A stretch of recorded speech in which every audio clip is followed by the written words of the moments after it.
આજથી પ્રારંભ થયેલ એસએસસી તથા એચએસસીની પરીક્ષા માટે બનાસકાંઠા જિલ્લા વહીવટીતંત્ર સુસજ્જ।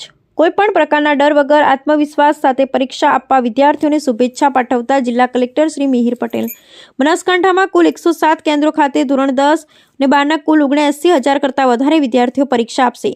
ગુજરાત માધ્યમિક તથા ઉચ્ચતર માધ્યમિક બોર્ડની ધોરણ 10 અને ધોરણ 12ના સામાન્ય પ્રવાહ અને વિજ્ઞાન પ્રવાહના ઉમેદવારોની પરીક્ષાનો પ્રારંભ થયો છે।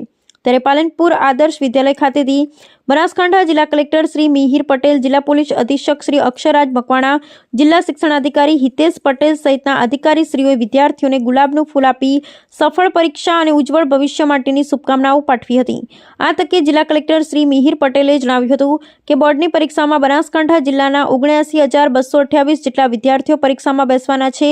કુલ 107 કેન્દ્ર 291 બિલ્ડિંગ પર આ પરીક્ષા આગામી 17 માર્ચ 2025 સુધી યોજાવાની છે। જિલ્લા વહીવટીતંત્ર દ્વારા કંટ્રોલ રૂમ તૈયાર કરાયા છે, જ્યારે બાળકો કોઈપણ પ્રકારના ભય વગર અને પારદર્શિત વાતાવરણમાં પરીક્ષા આપી શકે તે માટે તંત્ર દ્વારા વિશેષ તૈયારી સહિત બાળકોને જિલ્લા કલેક્ટર શ્રીએ શુભેચ્છા પાઠવી હતી। જિલ્લા પોલીસ અધિક્ષક શ્રી અક્ષરાજ મકવાણાએ જણાવ્યું કે તમામ પરીક્ષા કેન્દ્રો ખાતે પોલીસ બંદોબસ્ત તથા ટ્રાફિક જામ ન થાય તે મુજબની વ્યવસ્થાઓ કરાઈ છે। આ સાથે તેમણે પરીક્ષા આપતા બાળકો અને વાલીઓને પરીક્ષા આપતા સમયે મોડા અથવા કોઈપણ મુશ્કેલીમાં પોલીસ વાહનનો ઉપયોગ કરવા અનુરોધ કર્યો હતો।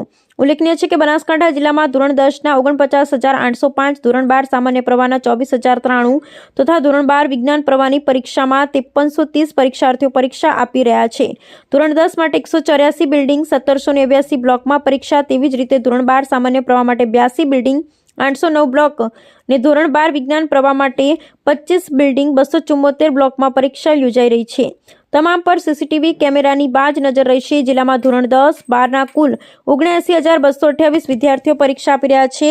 આ માટે કુલ 9 ઝોનલ અધિકારીઓ, 23 મદદનીશ ઝોનલ અધિકારી, 45 વહીવટ મદદનીશ અધિકારીઓ, 291 સરકારી પ્રતિનિધિઓ ફરજ બજાવી રહ્યા છે। આજરોજ ધોરણ 10 અને ધોરણ 12ની એક્ઝામનો પ્રારંભ થઈ રહ્યો હોય, જિલ્લા વહીવટીતંત્ર દ્વારા અને પોલીસ તંત્ર દ્વારા આ પ્રકારની તમામ વ્યવસ્થાઓ કરવામાં આવી છે। ખાસ કરીને તમામ જે સેન્ટરો છે, જે મથકો છે, ત્યાં પોલીસનો બંદોબસ્ત રાખવામાં આવ્યો છે। આ સિવાય કોઈપણ જગ્યાએ ટ્રાફિક જામ ના થાય અને વિદ્યાર્થીઓ પોતાના સમય ઉપર પોતાના પરીક્ષા કેન્દ્ર સુધી પહોંચી શકે તે માટે પણ એક સમગ્ર પ્રકારની વ્યવસ્થા ગોઠવવામાં આવી છે। હું આ મીડિયાના માધ્યમથી જણાવવા માંગીશ કે કોઈપણ બાળકને કે કોઈપણ વાલીને જો ક્યાંય પ્રશ્ન થાય કે વહેલા મોડા થાય, ટ્રાફિક જામ થાય, એ લોકો અમારી પોલીસની ગાડીઓનો આ સમય ઉપયોગ કરી શકે છે। અમે તમામ પોલીસે સૂચના કરી છે કે અમારું સરકારી પોલીસ બાઇક કે અમારી સરકારી પોલીસ ગાડી આવા સમયમાં જો બાળક કહેશે તો એના કેન્દ્ર ઉપર પહોંચાડવા માટે પણ અમારું પોલીસ તંત્ર તૈયાર છે।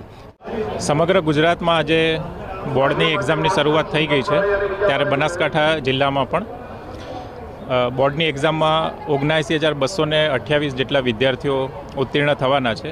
કુલ 107 કેન્દ્રો અને 291 જેટલી બિલ્ડિંગ ઉપર આ પરીક્ષા 17 માર્ચ સુધી યોજાવાની છે। જિલ્લા વહીવટીતંત્ર દ્વારા કંટ્રોલ રૂમ પણ શરૂ કરવામાં આવ્યો છે તથા બાળકો કોઈપણ જાતના ભય વગર અને પારદર્શી વાતાવરણમાં તૈયારી કરી શકે તે માટે પોલીસ તંત્ર દ્વારા પણ ખૂબ સારી તૈયારી કરવામાં આવી છે। આજરોજ આદર્શ વિદ્યાલય ખાતે બાળકોને ગુલાબનું ફૂલ આપી શુભેચ્છા પાઠવી અને બોર્ડની પરીક્ષામાં ખૂબ સારી રીતે તણાવમુક્ત લખી શકે તે માટે જિલ્લા વહીવટીતંત્ર દ્વારા તમામ વિદ્યાર્થીઓને શુભેચ્છા પાઠવવામાં આવી હતી।